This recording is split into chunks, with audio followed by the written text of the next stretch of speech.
ومن يضلل فلا هادي له. أشهد أن لا إله إلا الله وحده لا شريك له، وأشهد أن محمدا عبده ورسوله صلى الله عليه وعلى آله وأصحابه ومن تبعهم بإحسان إلى يوم الدين وسلم تسليما كثيرا. اللهم اغفر لنا ما قدمنا وما أخرنا وما أسررنا وما أعلنا وما أسرفنا وما أنت أعلم به منا، أنت المقدم وأنت المؤخر، لا إله إلا أنت. اللهم إنا نسألك علما نافعا ونعوذ بك من علم لا ينفع ومن قلب لا يخشع ومن نفس لا تشبع ومن دعوة لا يستجاب لها. ثم أما بعد، جماعة صلاة المغرب والعشاء، بارك الله لنا ولكم في عافية. Kita lanjutkan pembahasan.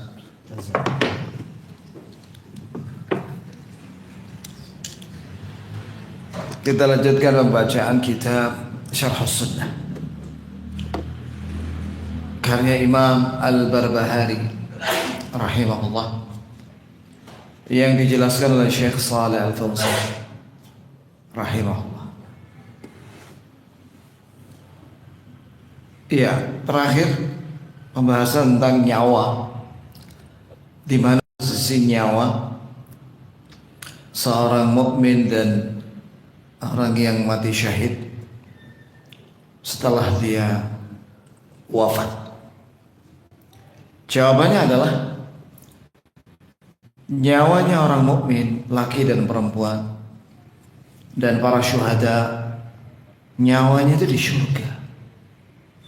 Sebagaimana kata penulis di sini, wa'lam anna arwah syuhada fi hawasil tayrin khudrin tasrahu fil jannah. Kalau lafaz hadisnya, inna arwah syuhada fi hawasil tayrin khudrin tasrahu fi asjaril jannah.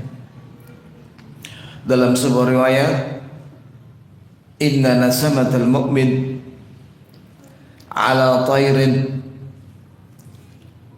tasrahu fi asjaril jannah. Hadis ini sahih disahihkan oleh Ibnu Katsir dalam tafsir ketika menjelaskan hadis itu di tafsir surat Al-Imran, dan juga Syekh Al-Albani dan semua para ulama. Hadis ini sahih, diriwayatkan oleh Imam Ahmad, dari Imam Syafi'i, dari Imam Malik, dari seorang tabi'i, saya lupa namanya di situ, dari sahabat dari Nabi sallallahu alaihi wasallam. Artinya bahwa nyawanya orang yang mati syahid ketika di alam barzakh itu berupa burung hijau yang menikmati makanan di surga, di pohon-pohon surga. Ya, begitu pula inna nasamatal mu'min, nyawanya orang mukmin itu berupa burung yang terbang di surga menikmati makanan yang ada di pohon-pohon surga. Hatta yurji'ahu Allahu ila jasadihi yawma yub'atsu, sampai dikembalikan lagi nyawanya ke jasadnya pada hari kebangkitan. Di sini jelas sekali ya kawan, kabar gembira ya kepada kaum mukminin dan mukminat, yang salah satu kenikmatan yang disiapkan oleh Allah di alam kubur adalah nyawanya masuk surga.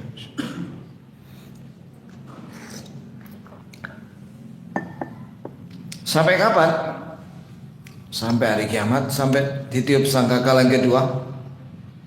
Begitu ada kebangkitan, nah disitulah dikembalikan lagi nyawanya di jasadnya yang sudah diciptakan lagi oleh Allah di kuburan itu, kemudian dia bangkit.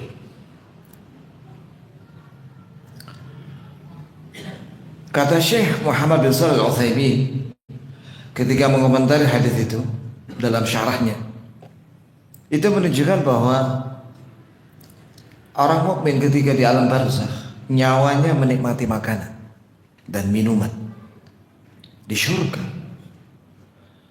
Adapun jasadnya taba'a, yakni menikmati setelah itu. Adapun di dunia sebaliknya, yang menikmati kopi maupun pecel itu adalah badannya terlebih dahulu, nyawanya mengikuti. Ya. Nah kemudian pada bab berikutnya, oh ya sebentar. Di sini kata Syekh Imam Al-Barbahari rahimahullah, wa ta'wila qanadil tahta al-'arsy. Yani dia setelah menikmati makanan dan minuman di syurga, dia beristirahat di kindil. Kindil itu tempatnya burung itu apa namanya? Sangkar kan? Sarang, sangkar. Beda sarang beda ya, akhi. Sangkar di bawah arsy. Wa arwahul fujjar wal kuffar fi bi'rin barhud. Oh iya, adapun nyawanya orang yang fasik dan kafir itu di sumur barhud. Saya lihat saya cari-cari informasi tentang sumur barhud itu di Yaman, di Hadramaut. Wallahu a'lam. Kemudian bab berikutnya di sini ada kaitannya dengan sebelumnya, yaitu berita gembira tentang nikmat kubur. Qala al-muallif rahimahullah, berkata penulis semoga Allah merahmatinya, wal imanu bi anna al-mayyit yaq'udu fi qabrihi wa tursal fihi ar-ruh hatta yas'alah munkarun wa nakir 'an al-iman wa syara'ihi thumma tusarruhu bila alam. Iya. Artinya, kata penulis, kita mengimani bahwa mayat itu didudukkan di kuburan. Iya, yaitu setelah nyawanya dikembalikan waktu setelah naik ke langit itu, dikembalikan lagi oleh malaikat Munkar Nakir. Dikembalikan oleh malaikat rahmat yang membawa nyawa itu di alam barzakh. Setelah itu datanglah malaikat Munkar Nakir. Ini ada dua malaikat, yang satu namanya Munkar, yang satu namanya Nakir.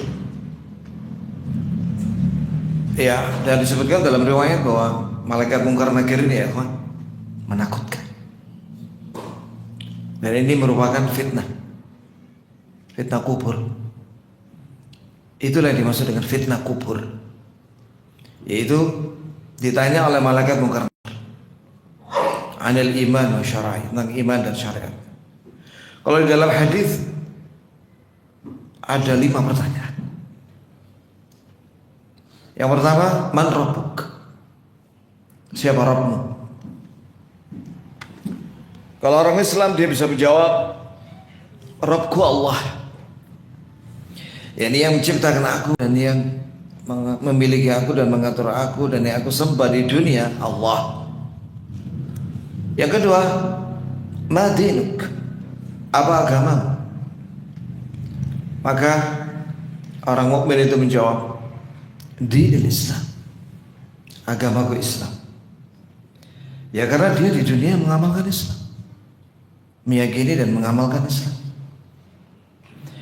Yang ketiga, man nabiyuk? Ini saya sampaikan aja sesuai dengan riwayat hadisnya. Al-Bara bin Azib radhiyallahu anhu dari Nabi sallallahu alaihi wasallam. Itu siapa nabimu? Ini siapa nabi yang kamu ikuti di dunia? Maka orang mukmin itu menjawab, Nabi Muhammad sallallahu alaihi wasallam. Ya karena dia mengikuti Nabi Muhammad di dunia.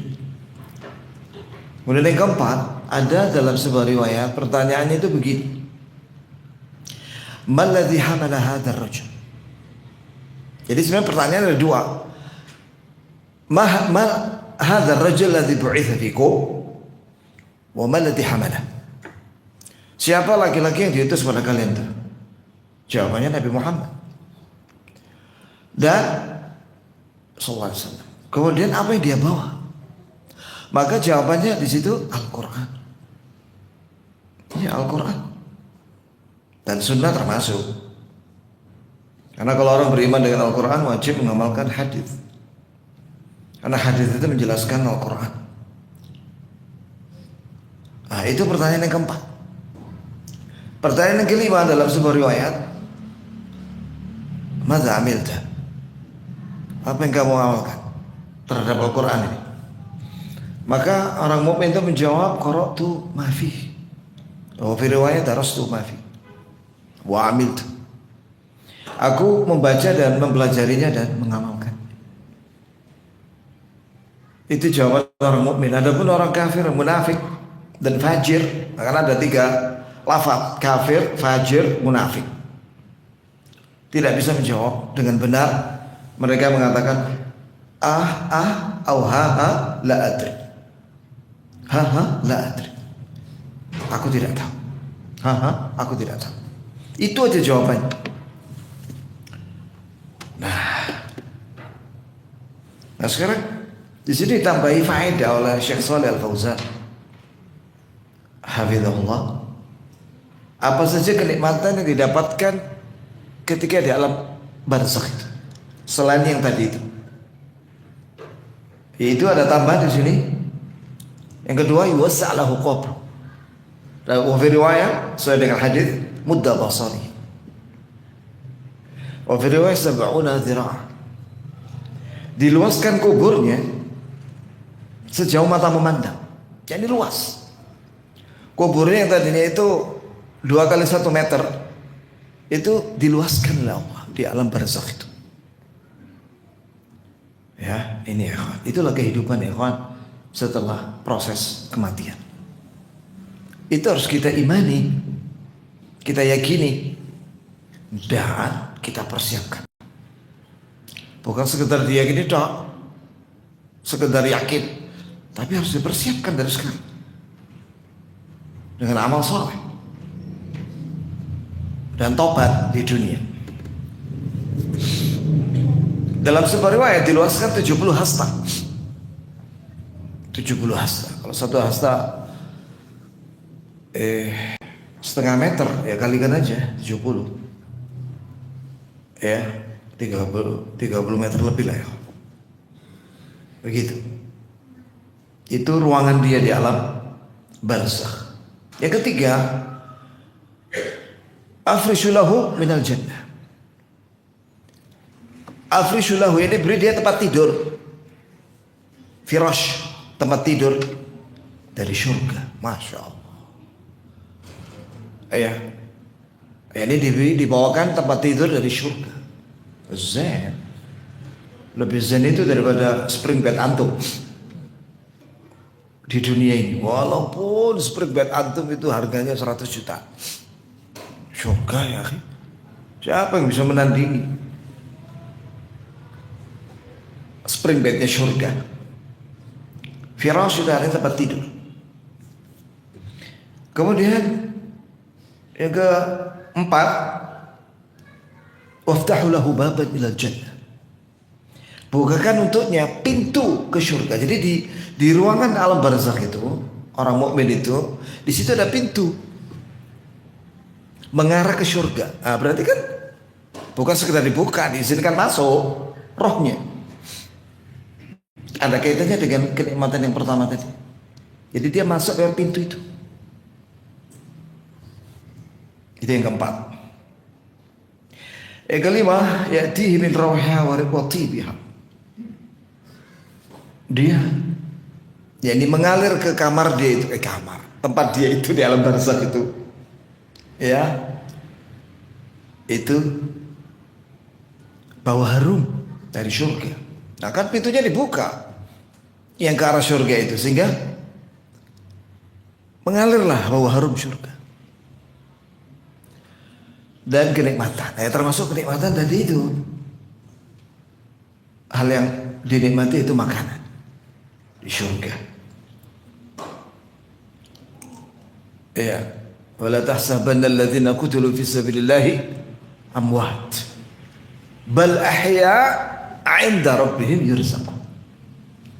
Jangan kau mengira orang yang mati syahid di sisi Allah itu mereka mati, mereka itu hidup dan mereka mendapatkan rezeki.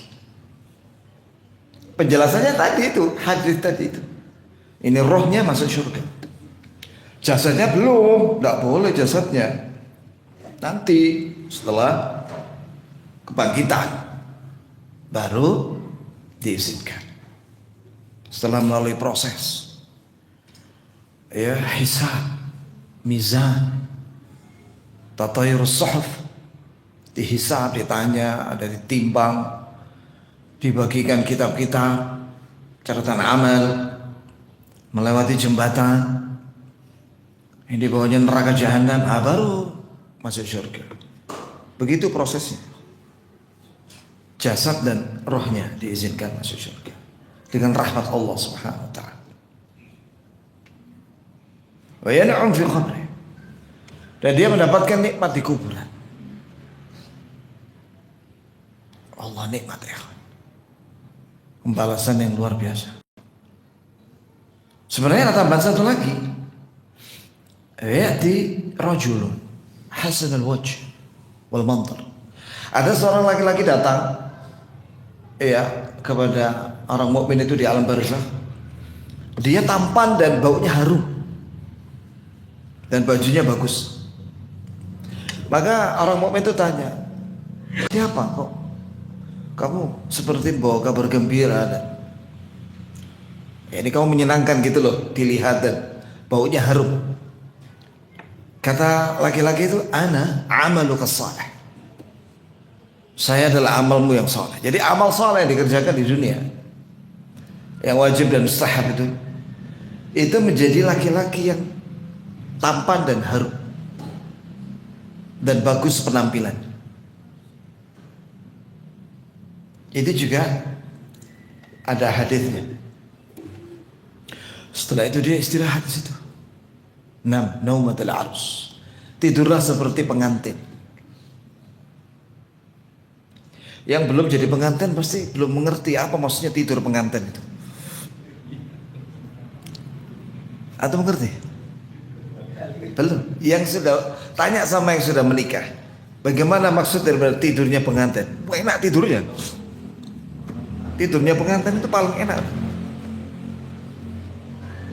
Ya, itu ya. Berarti kalau belum menikah, belum merasakan yang namanya naumatul arus, tidurnya pengantin. Ya mungkin pengantin itu kecapean ya mungkin ya, karena tamunya tolong ngewur ya, atau capek yang lainnya, wallahu a'lam gitu ya. Sehingga dia tidur, enak tidurnya, tidak bangun kecuali adzan, terus mandi. Begitulah kira-kira, tafsirkan sendiri. Tapi ikhwan, terus sampai mana tadi? Adapun sebaliknya orang kafir, orang kafir ngeri ya. Orang kafir nyawanya aja di sumur namanya Barhut di Hadramaut. Kemudian kuburnya menjepit dia hatta takhtalifa adlau, sampai tulang rusuk kanan kiri bertemu. Ya Allah, hancur. Yang ketiga, afrishu lahu minan nar. Beri dia tempat tidur dari api. Bayangkan coba, tempat tidurnya dari api. Ya terbakar dia, panas. Iftalahu baban ilan nar, waftahu lahu baban ilan nar. Bukalah pintu ke neraka. Ya Allah, ketika dibuka, ya'tihi min harriha wa sumumiha, wa samumiha. Mengalir panas, hawa panas dan asap. Samum itu asap. Ya kita yakin itu berita dari Rasulullah sallallahu alaihi wasallam. Tapi gak usah khawatir ya, wahai kaum mukminin dan mukminat, sebab Allah berfirman dalam Al-Quran surat Ibrahim, Yuthabbitullahu alladziina aamanu bil qawli tsabit fil hayati dunya fil akhirah. Allah Azza wa Jalla akan meneguhkan orang mukmin dengan perkataan yang teguh di dunia maupun di akhirat. Maksudnya juga di alam kubur, karena kubur itu termasuk awwalu manazil akhirah. Tempat akhirat pertama itu alam kubur. Jadi dia akan diberi kemudahan untuk bisa menjawab pertanyaan malaikat mungkar nakir. Iya. Apakah dengan begini disyariatkan untuk talqin, mentalkinkan mayat ketika dimasukkan dalam kubur? Telat. Talqin itu sebelum mati. Kata Rasulullah sallallahu alaihi wasallam, "Laqinu mautakum la ilaha illallah." Adalah kalian mengajak, mentalkin, ini mengajak orang yang mau mati itu mengucapkan apa? La ilaha illallah. Dan usahakan itu menjadi kalimat terakhir. Artinya kalau setelah mengucapkan la ilaha illallah tuh ada cerita tentang bisnis. Apa bisnisku? Wah, berarti nanti diulangi lagi sebelum dia tidur atau pingsan. Jangan terakhir kalimatnya bisnis lah loh. Loh iya, usahakan kalimat terakhir itu la ilaha illallah. Dan ingat loh ya, bahwa orang kalau mau mati itu biasanya pingsan, nggak sadar. Tandanya apa? Apabila dia nafasnya udah sesek dah, saturasi oksigennya tinggal 40 paling, sesek ya. Lah kalau sudah begitu dia pingsan. Biasanya begitu pingsan. Nah kalau sudah pingsan nggak bisa untuk diajak mengucapkan la ilaha illallah. Telat. Maka orang yang terdekatnya harus tahu. Wah, antum ini, kita semua ini calon mayat. Ya. Usahakan di akhir hayat kita yang mendampingi kita itu, ingatkan dia, bimbing aku, ingatkan aku la ilaha illallah. Akhir perkataanku. Ya, kalau misalnya dia masih bisa bernafas dan masih sadar, ya la ilaha illallah terus-menerus. Sama istighfar dan zikir yang lain. Sampai dia turun. Saturasi oksigennya turun. Dari 95 turun ke 80, 70. Oh, itu sesak sudah itu. Sampai pingsan lah. Nah, kalau udah pingsan nggak bisa lagi. Udah biarin lagi. Dan yang mengingatkan satu orang aja. Jangan rame-rame. Satu orang aja dibisiki. Ya, la ilaha illallah. La ilaha illallah. Itu ya, kawan.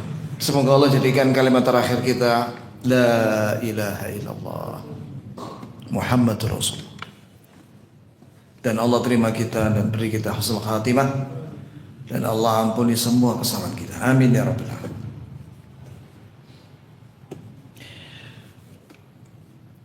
Kemudian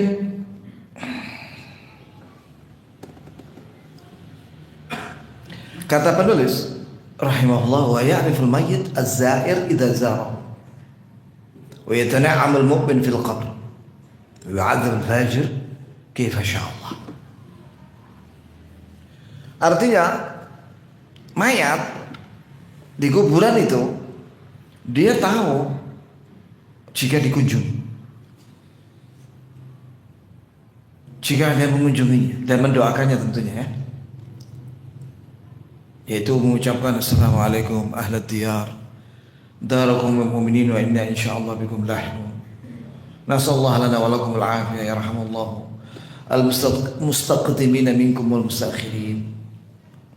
Terus doa-doa yang lainnya, Allah maghfir, sebutkan namanya ya, itu ya kawan. Dia tahu kalau dikunjungi itu.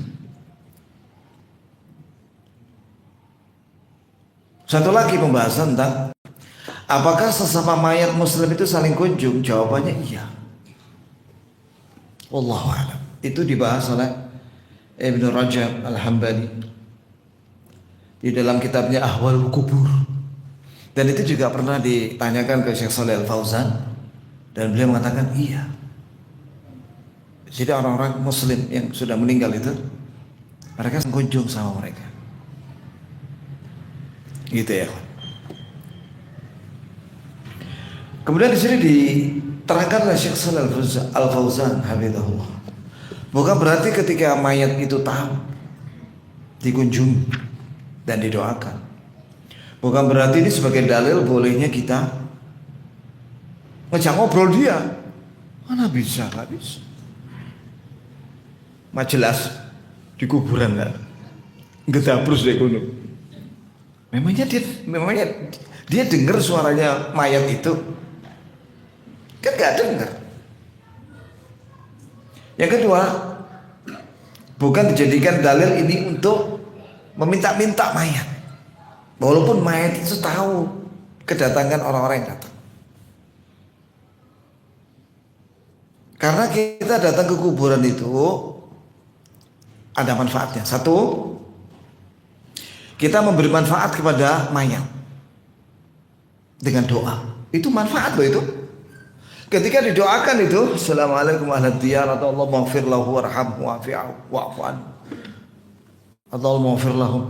Maka orang-orang yang di kuburan itu dihentikan siksanya. Ya, saat itu ketika didoakan. Siksanya tertunda. Off. Di-off-kan dari siksa. Sebatas didoakan itu. Itu kan manfaat.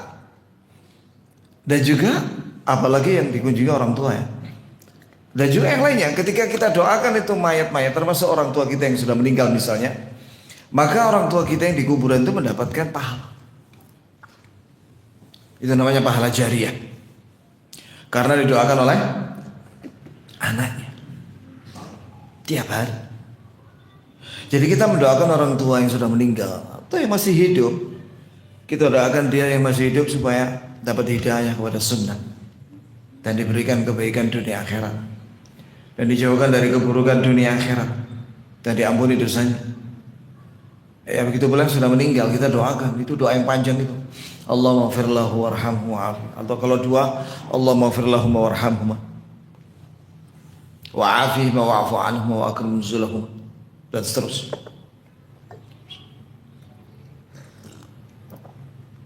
Maka mayat itu mendapatkan pahala karena kita doakan atau didoakan sama yang hidup, baik ketika kunjung ke kuburannya maupun dari jauh.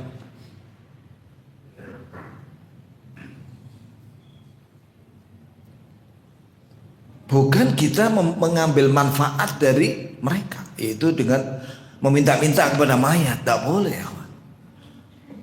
Sebab para sahabat tidak pernah datang ke kuburnya Nabi untuk minta-minta sama Nabi.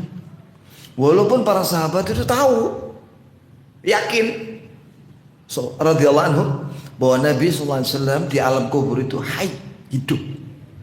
Kaifa sya'allah, sesuai dengan kehendak Allah. Karena apa? Karena Nabi ketika di alam kubur itu mengetahui siapa saja di antara umatnya yang mengucapkan sholawat dan salam. Ketika ada orang mengucapkan Allahumma shalli wa sallim ala nabiyina Muhammad sallallahu alaihi wasallam, maka Nabi itu diberitahu oleh malaikat, ada malaikat khusus yang ditugasi oleh Allah Azza wa Jalla untuk menyampaikan sholawat dan salam dari umatnya kepada Nabi. Disebutkan nama dia dan bapaknya.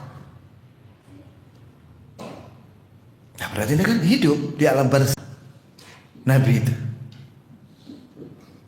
Walaupun demikian, tidak ada satupun sahabat yang datang ke kuburnya Nabi terus minta-minta.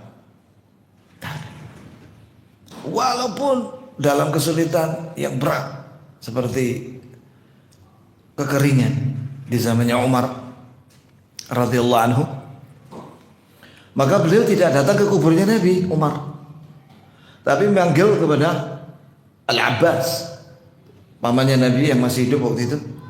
Kemudian di seluruh kaum muslimin dipanggil untuk salat istisqa, dan Umar radhiyallahu anhu menyuruh kepada Al-Abbas untuk berdoa minta hujan. Allahumma aghithna, Allahumma aghithna, Allahumma aghithna, Allahumma aghithna ghaithan mughitha nafi'an ghaira dar, aman ghaira khas, begitu, minta hujan. Umar radhiyallahu anhu dan kaum muslimin mengaminkan. Jadi para sahabat tidak datang ke kuburnya Nabi minta hujan, dah. Itu ya jemaah. Ini juga sebagai dalil bantahan terhadap orang-orang yang datang ke kubur orang tertentu, kemudian dia tawassul di situ, menjadikan mayat itu sebagai perantara dalam doa. Bahkan ada yang minta-minta sama mayat, berdoa minta sama mayat. Gak boleh ya kawan. Syirik kan. Apa bedanya dengan zaman jahiliyah kafir Quraisy yang minta sama Lata? Lata itu mayat. Kana rajulan yalutu sawiq wa yatasaddaqu lil hujjaj fi hayati. Lat itu nama orang yang membuat makanan namanya sawiq. Kemudian makanan itu diberikan kepada jamaah haji di zaman jahiliyah. Ketika dia mati, dibikin patung, kemudian disembah. Minta-minta sama mayat, namanya Lata. Sama. Selain Lata juga kalau seorang minta-minta sama mayat, syirik. Kenapa dinamakan syirik ya kawan? Berdoa kepada selain Allah. Karena doa itu ibadah. Dan ibadah itu hanya ditujukan kepada Allah. Tidak boleh dipalingkan kepada selain Allah. Syirik itu. Semua ibadah, bukan hanya doa. Ya termasuk istighatsah, termasuk nazar, termasuk apalagi itu, menyembelih hewan. Ya itu bismillah wallahu akbar. Bukan bismi mayat. Tidak boleh ya. Karena menyembelih hewan itu ibadah. Begitu pula berdoa, begitu pula bernazar, begitu pula istighatsah, isti'anah. Pula salat. Tidak boleh salat menghadap mayat, membelakangi kiblat, menghadap mayat. Salat kan untuk Allah. Fasalli li rabbik wanhar ay li rabbik. Salatlah untuk Rabbmu dan juga sembelihlah hewan kurban untuk Rabb. Dan mana bahwa berdoa itu ibadah. Surat Ghafir ayat 60. Wa qala rabbukum ud'uni astajib lakum innal ladzina yastakbiruna an ibadati sayadkhuluna jahannama dakhil. Artinya, dan Rabb kalian berfirman, berdoalah kalian kepadaku, aku akan kabulkan doa kalian. Sungguh orang-orang yang sombong dari beribadah kepadaku, jadi Allah menamakan doa adalah ibadah. Orang yang sombong dari berdoa kepadaku, yang dari beribadah kepadaku, aku akan masukkan dia ke neraka jahanam dalam keadaan terhina. Dalam hadis Bukhari Muslim, ad-du'a huwa al-ibadah. Berdoa itu merupakan ibadah yang sangat agung. Kalimat ini mirip seperti sabda Nabi, al-hajju Arafah. Bahwa rukun haji yang paling penting adalah wukuf di Arafah.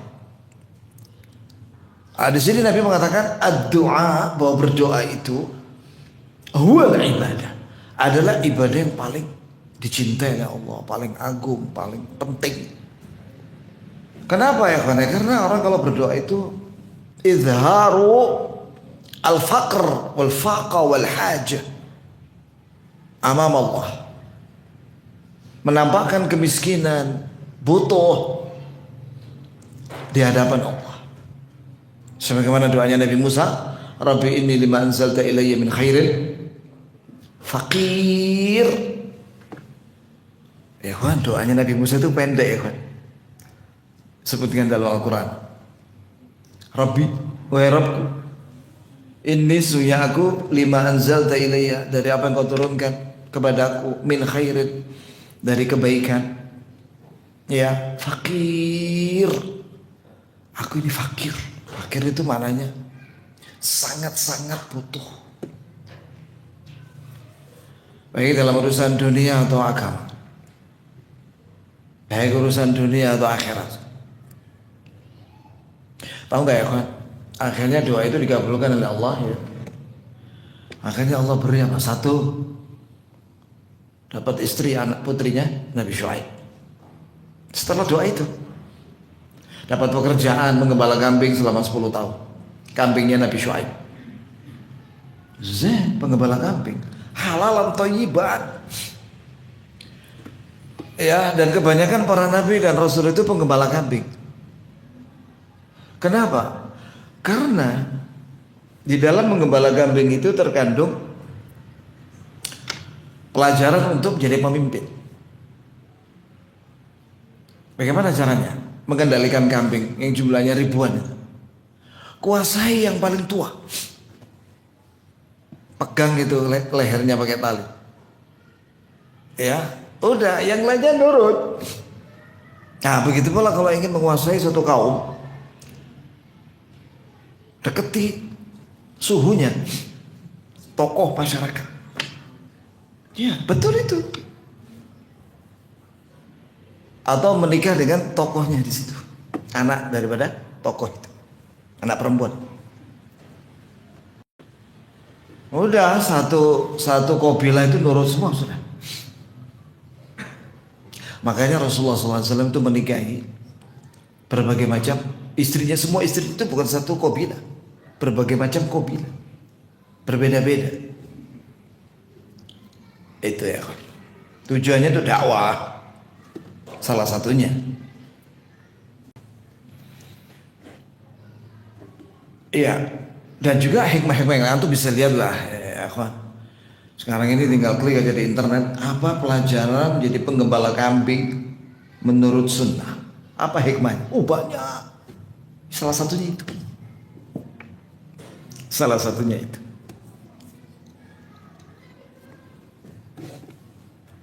Apalagi yang didapatkan Nabi Musa? Ya pasti dapat rumah lah. Kan mertuanya Nabi Syuaib kaya, punya kambing banyak, dapat pekerjaan fulus dari menggembala kambing, dapat upah, dan diangkat jadi nabi dan rasul. Kemudian apa lagi? Wa kallamallahu Musa taklima. Allah berbicara dengan Nabi Musa langsung tanpa perantara malaikat Jibril. Ini nanti dibahas pada bab berikutnya itu. Setelah ini, kayaknya kita selesaikan aja dulu ini ya. Dan juga dengan doa tadi itu Allah Azza wa Jalla setelah itu menjadikan saudaranya Nabi Musa yaitu Harun alaihissalam menjadi nabi dan rasul bersama dia. Doanya dikabulkan semua. Dapat mukjizat Taurat. Tongkatnya bisa jadi ular besar. Tangannya kalau dimasukin di bajunya kemudian dikeluarin begini bercahaya. Dan banyak lagi. Termasuk yang paling gede adalah pada hari Ashura sebelum Muharram, Allah Azza wa Jalla menyelamatkan Nabi Musa dan Bani Israel alaihissalam dan menenggelamkan musuh Allah. Dan musuhnya Nabi Musa alaihissalam dan Bani Israel itu Fir'aun beserta bala tentaranya. Itu dengan doa tadi itu. Rabbi inni lima anzalta ilayya min khairin faqir. Itu ya. Baik, kita kembali kepada hikmah ziarah kubur. Di samping memberi manfaat kepada mayat dengan doa-doa sehingga mereka dapat pahala dan diampuni dosanya dan dihentikan siksa kubur, juga hikmahnya adalah kata Rasulullah, tadzakirukumul akhirah, mengingatkan kalian tentang kehidupan di akhir. Iya ya kawan, jadi ada kehidupan dunia, ada kehidupan setelah dunia ini, alam barzakh. ada kehidupan alam kubur. Masih ada lagi. Kadang kehidupan di alam kubur waktunya lebih lama. Contohnya Nabi Muhammad SAW di dunia 63 tahun. Alaihissalatu wassalam. Di alam kubur 14 abad sampai hari ini. Belum nanti sampai kiamat.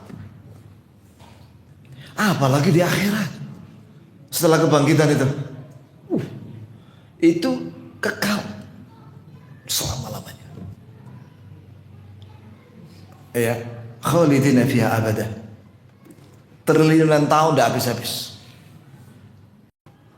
Maka harus diperjuangkan. Ya. Contoh yang paling bagus itu ya Rasulullah SAW dan juga para sahabat. Jangan menganggap bahwa kita bisa melebihi Rasulullah dan para sahabat. Oh, tidak mungkin ya. Jangankan kita, Umar radhiyallahu anhu pernah mengatakan, aku tidak pernah bisa menandingi amalnya Abu Bakar. Itu Umar tidak bisa menandingi Abu Bakar. Karena pada waktu Umar ditanya sama Rasulullah, kamu nyumbang berapa? Saya separuh aja ya Rasulullah. Kamu ya Abu Bakar, semua harta aku tak kasihkan ya Rasulullah. Fisabilillah. Lalu untuk keluarga kamu apa? Aku tinggalkan Allah dan Rasulnya. Kata Umar, aku tidak pernah menang sama Abu Bakar. Tiba-tiba ada orang sekarang bilang, kan kita ingin melebihi Rasulullah. Ya apa itu mau melebihi Rasulullah? Nabi itu kalau salat malam 1 rakaat 100 ayat. Mi'in bahasa hadisnya itu. Bacaannya Nabi itu. Ente berapa? Berapa ayat yang ente baca? Hah? Mau menandingi Rasulullah dalam jumlah apa? Dalam jumlah rakaat. Ya dilihat dulu, kalau itu masalah khilafiyah seperti salat tarawih, bolehlah 23 rakaat. Tapi kalau yang lainnya seperti salat duha mau 100 rakaat. Nabi lo paling banyak 12 rakaat. Jangan melebihi Rasulullah. Tidak mungkin kita mau melebihi, bisa mau apa yang ada pada Rasulullah seolah kurang. Itu berarti sombong ya. Mau merasa lebih dari Rasulullah, ajib kan? Maka ya apa yang diajarkan Nabi dan diamalkan Nabi cukup sudah itu. Jangan ditambah-tambah. Jangan ditambah-tambah, jangan dimodifikasi. Memangnya kita ini siapa kok bikin-bikin modifikasi ibadah? Gak boleh. Kewajiban kita taslim. Ya, menerima. 'Alallahi al-irsal. Wa 'alan nabi al-balagh wa 'alaina taslim. Ini perkataan salaf. Allah menurunkan wahyu dan mengutus Rasul. Tugasnya Rasul menyampaikan dengan jelas dari A sampai Z. Adapun kita alaina taslim. Kewajiban kita menerima apa yang disampaikan Nabi lah. Nurut. Jangan, wah ini kayaknya menurut kita ini belum lengkap ini yang disampaikan Nabi. Astagfirullah. Boleh itu. Ente siapa itu? Kok mau modifikasi, merubah ajarannya Nabi Muhammad SAW? Ikuti aja sudah, Quran hadis. Itu peninggalannya Nabi. Jangan ngarang-ngarang diri. Ya Allah musta'an. Kemudian, ya, jadi kata Rasulullah, "Aktsiru dzikra hadhihi bil-ladzat." Perbanyaklah kalian mengingat kematian. Nah, ini mengingat kematian dan kehidupan setelah mati. Ingat itu. Ya. Dan fatlubuha. Ini fatlubu al-akhirah. Bidayatan min al-barzakh. Al-haya al-barzakhiyah. Ila ma ba'da al-ba'th. yakni hendaklah kalian mencari bekal, ya, yaitu ilmu, iman dan amal soleh untuk kehidupan akhirat, dimulai dari barzakh. Perlu dipersiapkan, ya ayyuhalladzina amanu ittaqullaha wal tanzur nafsun ma qaddamat lighad. Ittaqullaha innallaha khabirum bima ta'mal. Wahai orang-orang beriman, bertakwalah kepada Allah dan hendaklah setiap diri melihat apa yang dia persiapkan untuk menghadapi hari kehidupan hari esok, yaitu hari kiamat. Bertakwalah kepada Allah. Allah Maha tahu apa yang kalian amalkan. Wa yatana'amul mu'min fil qabr wa ya'adzabul fajir kaifa sya'allah. Orang mukmin mendapatkan nikmat di alam kubur tadi itu rinciannya, dan orang fajir dan kafir itu diazab dengan caranya Allah, kehendak Allah. Ya, sampai sini dulu ya ikhwani, barakallahu lana wa lakum. Insyaallah disambung di lain kesempatan. Rabbana atina fid dunya hasanah wa fil akhirati hasanah wa qina adzabannar. Allahumma inna nas'aluka min kulli khair khazainuhu biyadik wa na'udzu bika min kulli syarr khazainuhu biyadik. Allahumma inna nas'aluka min khairi ma ta'lam wa na'udzu bika min syarri ma ta'lam wa nastaghfiruka lima ta'lam. Innaka anta 'allamul ghuyub. Amin. Wa sallallahu alaihi wasallam ala nabiyyina Muhammadin wa ala alihi wa sahbihi wasallam. Subhanallah.